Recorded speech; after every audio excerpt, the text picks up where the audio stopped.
मोदी सबसे लंबे समय तक पद पर बने रहने वाले देश के दूसरे प्रधानमंत्री बन गए हैं। इस पर हरिद्वार के सांसद त्रिवेंद्र सिंह रावत ने प्रतिक्रिया दी। उन्होंने पीएम मोदी के कार्यकाल को ऐतिहासिक बताया। त्रिवेंद्र सिंह रावत ने कहा कि पीएम मोदी के नेतृत्व में देश ने अभूतपूर्व विकास किया है। कोरोना और डोकलाम जैसी चुनौतियों से पार पाकर भारत मजबूती से आगे बढ़ रहा है। साथ ही त्रिवेंद्र रावत ने हरिद्वार में हेलीपोर्ट निर्माण को लेकर मुख्यमंत्री पुष्कर सिंह धामी को पत्र लिखा। उन्होंने बताया कि संसद में पूछे गए सवाल के जवाब में केंद्र ने स्पष्ट कर दिया है कि राज्य सरकार द्वारा भूमि चिन्हित करने के बाद केंद्र पूरी मदद करेगा। 11 वर्षों में 7 नंबर की छलांग भरी है, यानी कि जहां 11वें नंबर पर था, भारत आज चौथे नंबर पर है और बहुत जल्दी भारत दुनिया की तीसरी अर्थव्यवस्था बनने जा रहा है।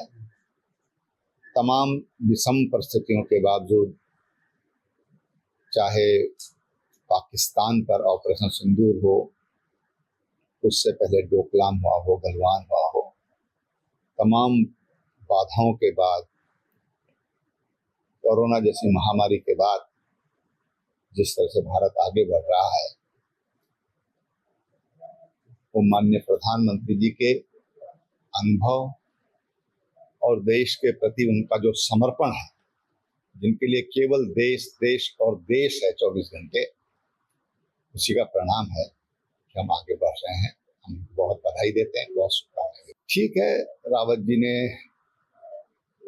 जो कहना चाहिए उन्होंने वही कहा है, लेकिन मैं समझता हूं कि इसको कोई नहीं नकार सकता कि जिस गति से देश आगे बढ़ा है और देश आगे बढ़ रहा है, वो एक ऐतिहासिक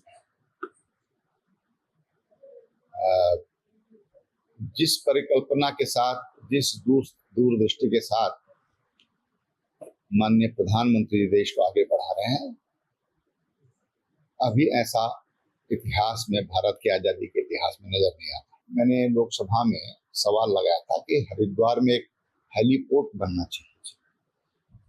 दुनिया भर के लोग यहाँ पर आते हैं और आज बेहतर सड़कें बनी हैं, रोड की कनेक्टिविटी बहुत अच्छी हुई है, रेलवे की कनेक्टिविटी बहुत अच्छी हुई है। यहाँ पर हेलीपोर्ट बनता है तो उससे हमारी हवाई जो कनेक्टिविटी है वो बहुत तेजी से बढ़ेगी। यहाँ पर जो श्रद्धालु हैं, जो पर्यटक हैं, उनकी आवाजाही बढ़ेगी।